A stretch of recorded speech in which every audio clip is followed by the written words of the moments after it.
What's up, everybody? Welcome to Botchilism. Sorry to ruin your meal. It's the podcast where I go into depth about what goes on behind the scenes in the restaurant industry. Talk about things that you might not know about if you've never worked in the kitchen or in the front of the house. Um, just a little insight into the behind the scenes. We'll talk about a couple of things, but I want to start off with danger.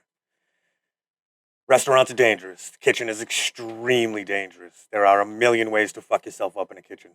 The first thing we're going to talk about is my favorite, knives. A good knife is the most important tool in any kitchen. As you can see behind me, I have a bunch of different knives. Every one of those knives has a different purpose.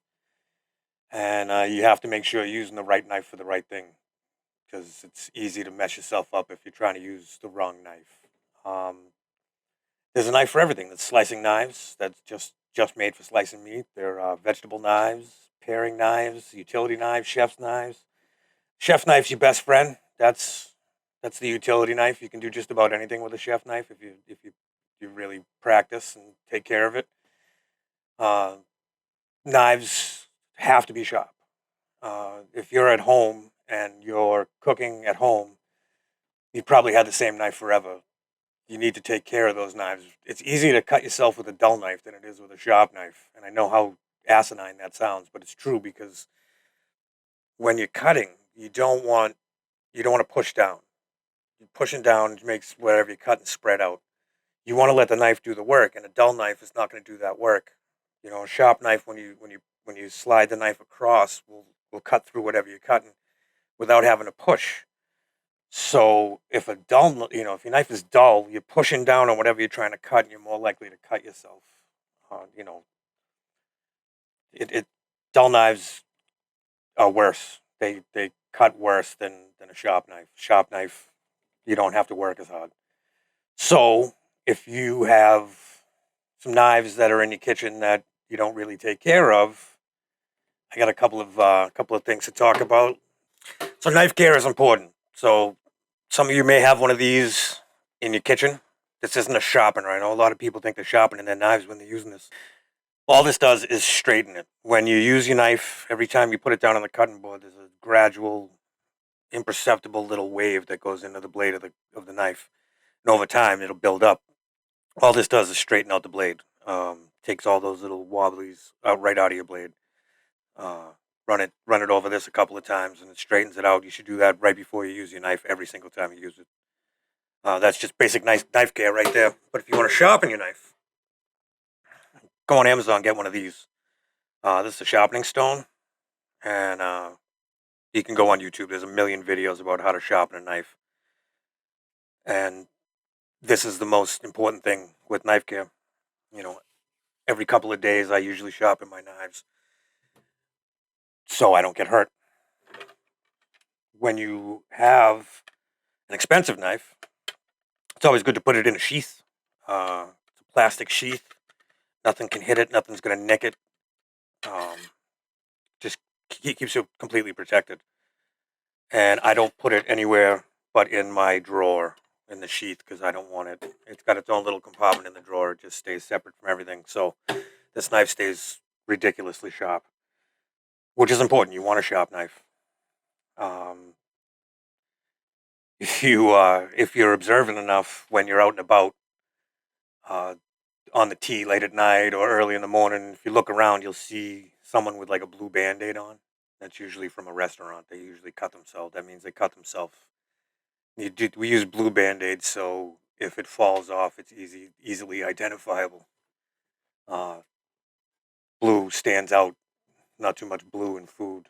So I knew someone who was on the train, just looked over and saw this guy sitting across from him, and hit his head down and his headphones on, and he had a blue Band-Aid on. She said, "Well, I wonder if he works in the kitchen." And then she looked at his pants, and he was wearing chef pants, and he's wearing chef shoes. And she says, "What did you do to me? Like, what kind of person did you turn me into that I can now identify kitchen injuries?" It's just a funny little thing. Uh, but that's just one of the dangers in a kitchen. I I have cut my hands more times than I could count, and some of them you just nick it and you put a Band-Aid on it and put a glove on and go on with your day. Cut off half your fingernail because you're not using the proper technique and you're going too fast. So, you nick your fingernail or you nick your thumb or you're sticking your pinky out and you catch your pinky. But then, if you look over here, I have what's known as a boning knife or a fillet knife. That's pretty much for cutting meat. It's designed to be really razor sharp and thin and get to that connective tissue and stuff.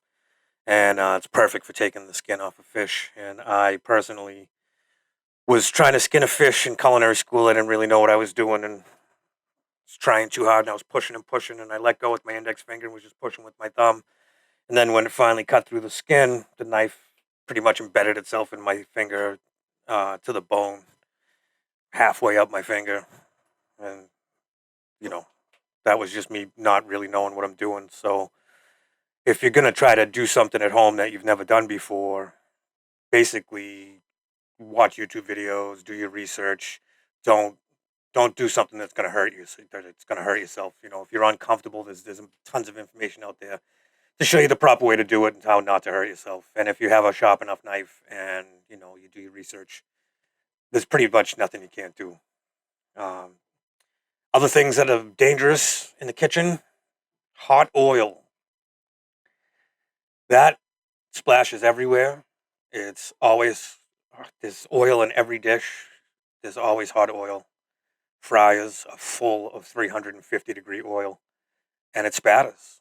It spatters. You burn yourself more than you cut yourself in the kitchen, and that's true. It's whether it's steam or hot oil or hot liquids, you burn yourself way more than you cut yourself. I used to work this steam table. It was a pan with a perforated pan inside, and I would have to reach into the the steamer to pull out a plate with whatever I was steaming. And every time I did it, I leaned my arm on the side of the steamer basket. So I was covered in these tiny little burns with both arms. And I messed up my shoulder and I went to the doctors and the doctor sat down. He said, "Listen, I need to have a serious conversation with you." And I said, "Okay." I thought it was something serious about my shoulder. I thought he was going to tell me I needed surgery or something. He says, "The nurse asked me to come in here and talk to you. Do you intentionally harm yourself?" I looked at him. I said, "What are you talking about?" And he said, "Well, I saw your arms, and it looks like you cut." And I just laughed, and I'm like, "Yeah, I intentionally hurt myself. I absolutely do. I'm a chef." He said, "These are all steam burns and metal burns and oil burns." He was like, "I'm so sorry. I'm so embarrassed." And it's just part of working in the kitchen. You burn yourself. Hot oil, hot oil is everywhere. And if you're working on the fry station, the oil's 350 degrees typically, and you're gonna splash it on your hands. That's why they call them chef hands, because after a while you build up this like asbestos type resistance to heat on your hands just from touching hot things all the time. And my first chef, when I first started on the line every day to get me to get better chef's hands, and this is a little maniacal, but he would throw a bay leaf in the fryer and I would have to pick it out with each hand a couple of times before I started my shift, so that I built up the tolerance to the oil, which is really just killing pain receptors. But you end up getting chef's hands, and you can grab hot things. It got to the point that if something was in the fryer for a second, I could reach in and grab it out. Um, but that's hands. If it splashes on your arm, you don't build up chef's arms. Your skin burns, you blister. If you're cooking and you spill that pan on your arm, and all of that hot oil goes on your arm, you're gonna get burned, and it's gonna be a bad burn. But you just wash it off and get back to work. Uh, it's not like at home when the pan spatters and you pull your hand back. You just get used to it. But oil is I've seen some heinous things happen with oil, hot oil. Someone I know poured it. They fell carrying a pan of hot oil, and they got it on their face and on their chest and on their thigh and on the top of their foot, and had to have skin grafts almost everywhere because the burns were so bad. Not on his face. Funny enough, his face was fine, but he had to have a skin graft on his chest and on the back of his hand. And hot oil is no joke. So if you're cooking at home and you fill up a pan with hot oil to make French fries or something, if you don't have a fryer and you try to do it in a pan, let that oil cool off all the way before you even think about cleaning that pan. You want that completely cool, because if that spills on you, it's going to be bad. It's going to be really like hospital bad. So even if it's just a little bit of oil in the pan, let that cool off. Don't be in a rush to clean it because it's dangerous. Hot oil, hot. And if you're cooking and you turn the pan on and you put the oil in, and then you go and you do something else, and you come back and the oil's smoking, shut it off immediately. It's too hot. You've burned away all the fat solids in the oil. And you don't ever want your pan to be smoking before you put anything in there. You pretty much ruined the oil at that point. So you let the pan cool off again and wipe it out and start over. Don't cook with burnt oil.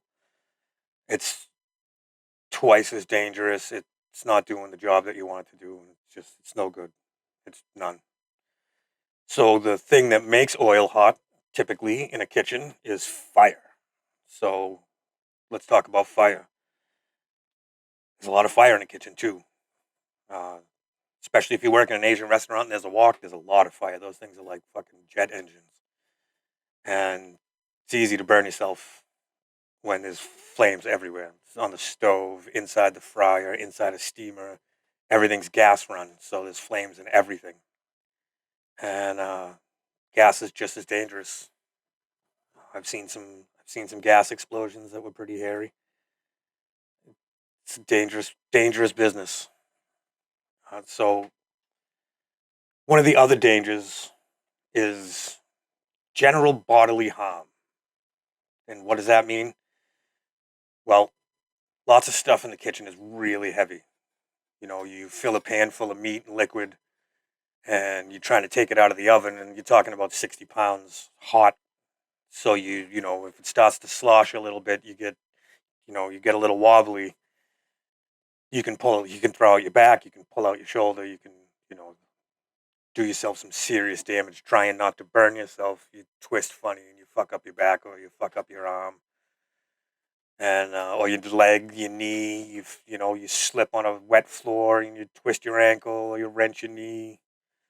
There are a million ways to get hurt in the kitchen, and they're not all because of sharp things or hot things. You're moving too fast and you smash your elbow into a fridge. That happens all the time. You know what it's like to smash your elbow, but now imagine doing it walking as fast as you can with 70 pounds in your hands. You can't react. You just have to hold it in until you get back to your station. Then you can cry. Um, the walk-in door, when your arms are full, you got to try to open the walk-in with your elbow. Then there's like a clasp that holds the door closed. You always end up smashing your elbow into that. That's a given.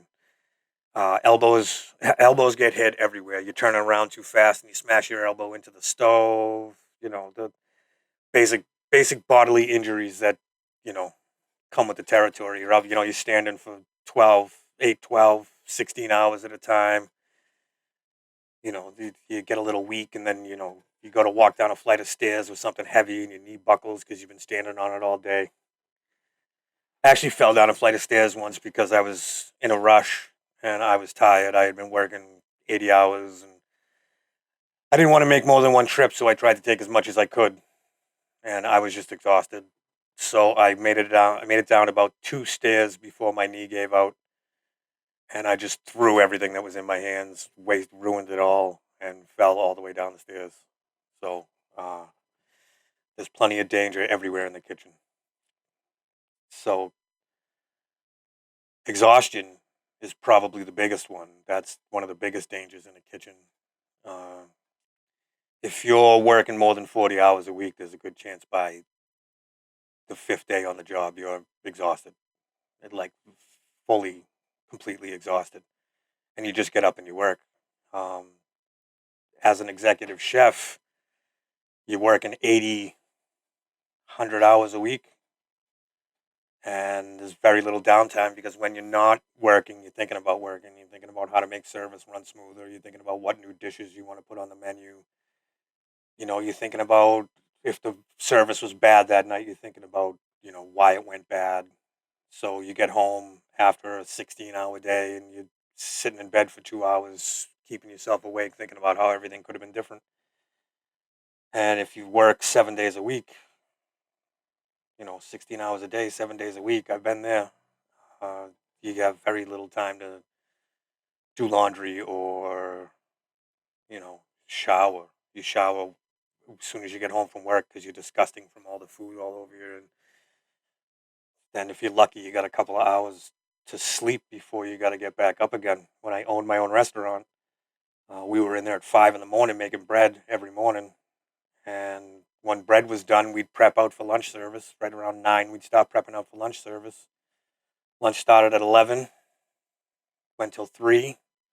From 3 to 5, you're prepping for dinner, and then dinner was 5 to 11, and then closed down at 11, and then you got to clean. So I was doing 5 a.m. to midnight, 12:30, 6 days a week. So my one day off was pretty much sleep. That was pretty much it. So exhaustion's a huge part. I remember the one specific example. I I turned a sub shop into a 30-seat restaurant. We kept the counter. So underneath the counter, in between my pizza oven and my low boy refrigerator, there was a space just big enough for me to put a milk crate. And if it was slow, I would sit on the milk crate and just rest, because that was pretty much the only rest I was getting throughout the day.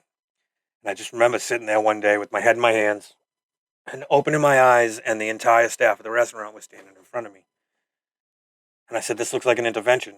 And they said, "It is an intervention. You need to go home." And I said, "I can't go home. Who's going to do my job? I can't go home. I'm the chef. I have to run the kitchen." And my business partner looked at me and said, "Go look in the mirror." And I went and looked in the mirror, and I looked dead. I was gray and big, huge, puffy bags under my eyes. I did not look well. And I went back out and I was like, "All right, I guess I'm going home," because I was exhausted. I hadn't had a day off. This was when we first opened. So it wasn't 6 days a week then, it was 7. And, doing 16, 17-hour days, 7 days a week, I hit the breaking point, and I got half a day off, but that was it. I was back at work the next morning. When you own the place, you're there, even if you're not working in the kitchen. As the chef, I was mostly in the kitchen, but you're still there for staff meetings and scheduling, and you got to do all your food costs and your labor costs and inventory, and you're there all the time. You know, uh, you're home 4 or 5 hours a day if you're lucky, and then the rest of the time you're in the restaurant. So exhaustion has another byproduct that was especially difficult for me. I have bipolar disorder. I'm diagnosed bipolar, and exhaustion really plays into mental illness. You don't have the presence of mind to know that you're in a dark place, and you just find yourself stuck there. And even if you don't have bipolar, depression is huge in the kitchen because you're just exhausted, and exhaustion leads to depression. You don't know when your next day off is going to be, and you just get depressed. And then if you're in a really high end restaurant, well, I mean, even any restaurant, there's pressure. Especially if you own a restaurant, a little mom and pop restaurant, there's so much pressure because you got to know how you're going to pay those bills. And if you're not doing a lot of business, the becomes pressure to pay the bills and to pay your employees, and then there's reviews, and then in the high end restaurants, you're looking at Michelin stars and 5-star reviews in the newspaper, and the pressure really builds and builds, and you have to get better and better, and you need more and more people to come into your restaurant so that you're a success, and the pressure builds and builds, and with that pressure comes anxiety, and add in exhaustion to that. It's a formula for disaster. There's plenty of stories of really high end chefs who just couldn't take it and ended their lives because they couldn't take the pressure anymore. I'm not saying one bad Yelp review is gonna send someone over the edge, but it doesn't help. It doesn't help when you get a bad review because you think you're doing everything the right way. Even if it's a Yelp review and it's just one person just being a miserable bitch, it still affects you in a way. It just you can't get away from that. So any kind of mental health issues at all just get exacerbated when you're exhausted. And I mean that's not just the kitchen. That's life. If you push yourself to the point of exhaustion, you're not going to be in a good place mentally.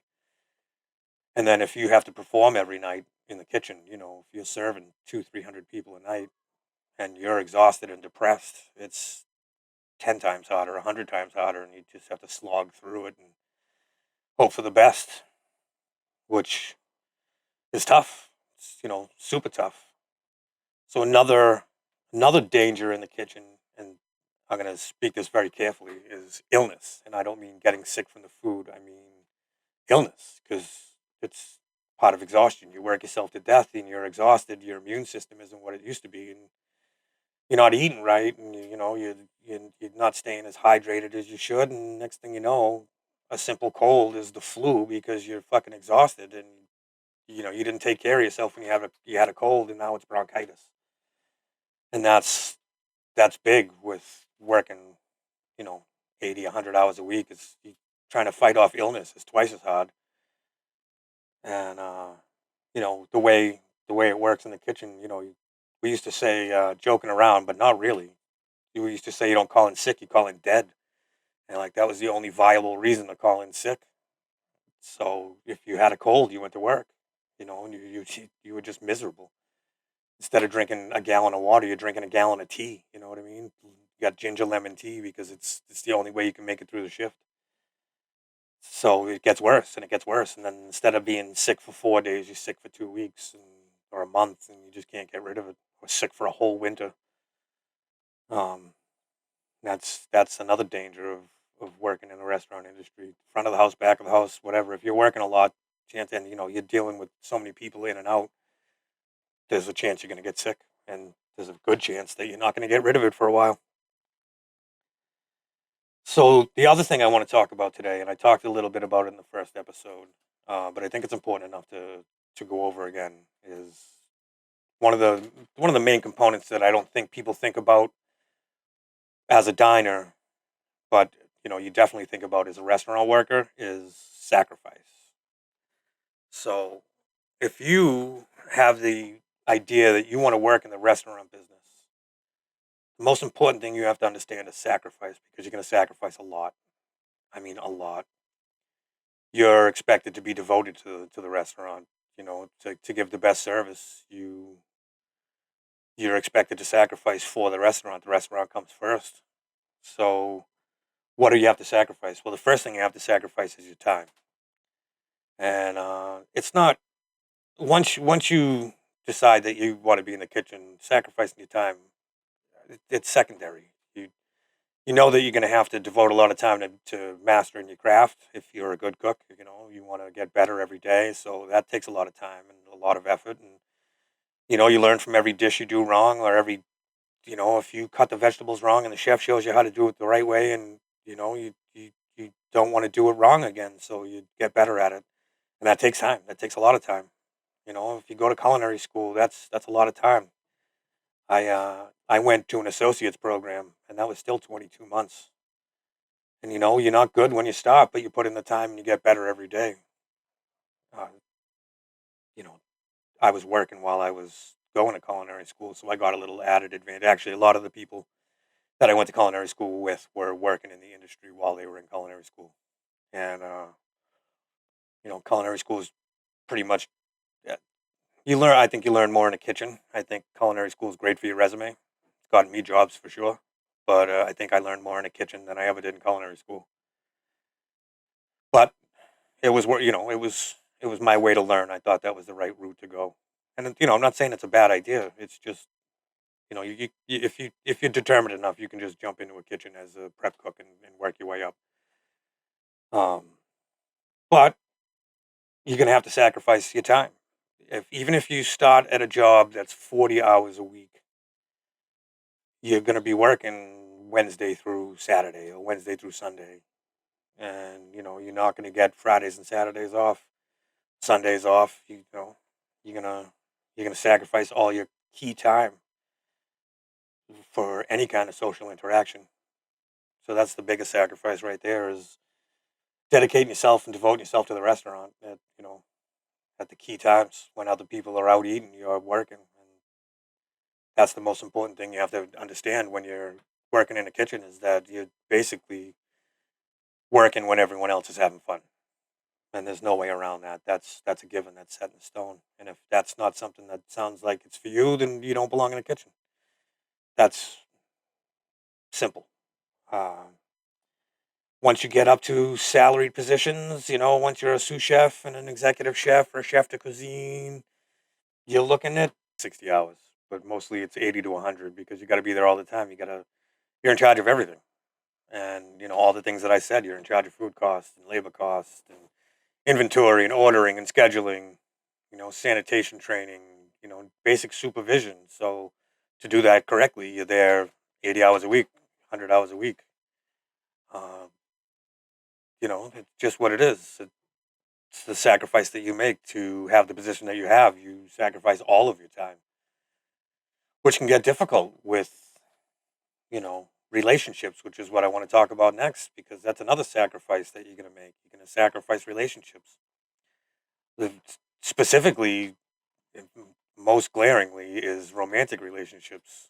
If you're working two jobs, which a lot of cooks do to make the ends meet, if you're working in the morning and the night, or if you're working 80, 100 hours a week, you don't have the time for romantic relationships. You don't have, a break in between reports to text your significant other and be like, hey, just wondering how your day's going. If you're lucky, you get a couple of minutes here and there just to breathe. It's pretty nonstop in a kitchen. So when you get from the second you walk in the door to the second you walk out the door, it's pretty much nonstop action. So it's hard to maintain a romantic relationship when you're there twice as much as you're home. There's when you're going to sleep, your significant other's already asleep. When you're getting up, they haven't even gotten up yet usually. So you don't really see each other. You depend on notes and shit like that, and that's not healthy for a relationship. I know. I personally, it cost me a marriage. I got married and it just didn't work because I was never home. I was working 100 hours a week, and I couldn't maintain a relationship. I couldn't give her the attention that she needed because I was constantly working. There were no answers to texts. She'd text me and I wouldn't answer her until, by the time I got to the text, it was, 11 o'clock, 11:30, 12 o'clock at night. And I just didn't have, she was asleep. I couldn't text her back. It's cost me a marriage. It's cost me, Jesus, I don't know, 4 or 5 serious relationships.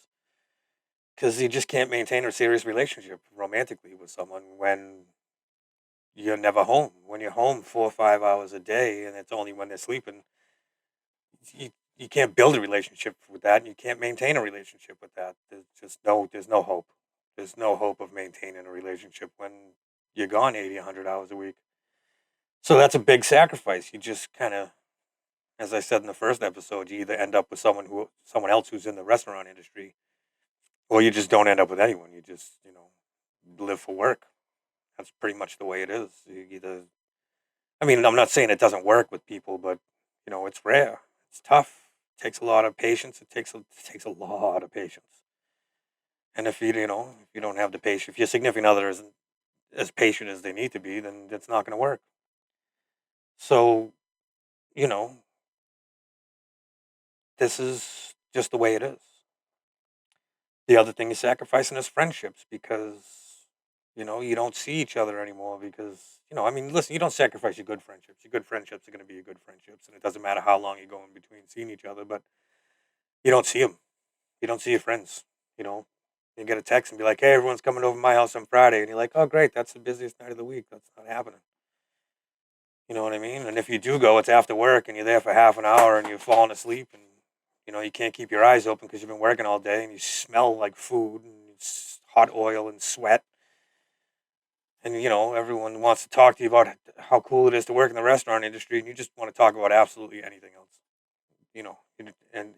You're there for maybe, and if you stay more than an hour, you're just doing yourself no service because you're going to be even more exhausted the next day anyway. So you just avoid those situations.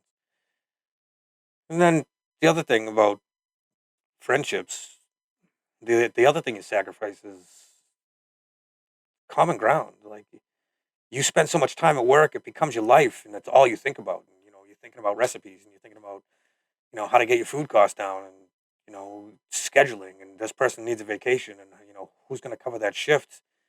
So your friends are talking about what happened at their office, or this TV show that they're watching, and you just can't even relate because it's got no relevance on your life anymore. You just all you can relate to is the kitchen. And one of the things that I found was tough was that lack of common ground with all my friends. Even when I got to hang out with my friends, I didn't know what to talk about because all I could talk about was food. So you just you're not listening to new music because you're so busy, so you can't bring up conversations about new music. You're not watching TV because who the hell has time to watch TV when you're working 80 hours a week? So you just have no common ground with your friends, and it's straining for friendships. It's tough. It's tough to hang out with someone and have absolutely nothing to say. So you avoid it. You just work, work, work, work, work, and then on your day off, you're usually sleeping or doing laundry anyway. Um, so social life is almost non-existent when you're working. When you're working as an executive chef and you're doing 80, 100 hours a week, your social life is minimal at best. Family's a big sacrifice. It's tough to if you're working 80 hours a week. It's tough to be there for your family. You miss birthdays. You miss just basic family gatherings, cookouts. You know, it doesn't matter whose birthday it is. You're not going. You're probably not getting a day off to go to someone's birthday party. It doesn't matter if it's your mother, your father, your kids. You might get a day off for your kid's birthday if you're lucky, but you know, you just work. So your family's a family, and hopefully they're gonna stick by you because they know what you're putting into it. But that's it's a strain on that too. It's a strain on all your relationships when you're just not there, and then they come in to see you, and you that's the only time that's the only time I got to see my family is if they came to see me in the restaurant. And then you come off the line for 2 minutes to say hi and then talk to everyone about how the food was and everything. But that was the only time I saw my family. When I owned a restaurant, I was lucky enough to partner up with my mother, so we saw each other all the time. But that wasn't a picnic either because we were at each other's throats all the time because we were struggling. So that was no picnic either. So, but at least I got to see my family at that point. But that was also when I was married, and the only time I saw my wife or my stepkids was when they came in the restaurant to have dinner, or they just come in to say hi.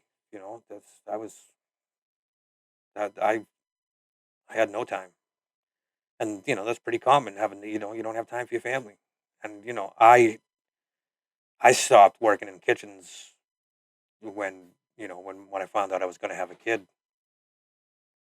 Okay, I stopped where I stopped working in restaurants when I found out I was going to have a kid. It was already starting to grate on me too much anyway. With like I said, I having bipolar disorder, and it's a lot. It gets to be a lot. So I was on my way out anyway. But when I found out I was going to have a kid, I left because I didn't want to be that chef who has a picture of his kid in his office but never sees him. And I've known chefs like that. They just don't see their family. They don't see their kids because they have to make the money. They have to support the family. To do that, they have to work 80 hours a week, 90 hours a week. So you sacrifice a lot for your family, but one of the biggest sacrifices for your family is time with your family, and it's unavoidable. There's no way around that. That's what you have to do to keep the bills paid. And I know plenty of people who that's just what they have to do. They have to work, work, work, work, work. And that's not just the kitchen either. That's just part of having a family. And then the last thing that I can think of off the top of my head that you're sacrificing is your health. You know what I mean? I have my knees are junk from the kitchen. You don't ever, thank God OSHA doesn't watch people lift in a kitchen because sometimes you have to reach over something. You're in the walk-in and it's full, and you got to get a 30-pound bag of potatoes behind 6 cases of lettuce, and you just like an idiot. You just reach over and try to pick it up, and you hurt your back. Like I was saying earlier with the exhaustion, and you're sacrificing your health. So that's just what you do. That's what you put up with.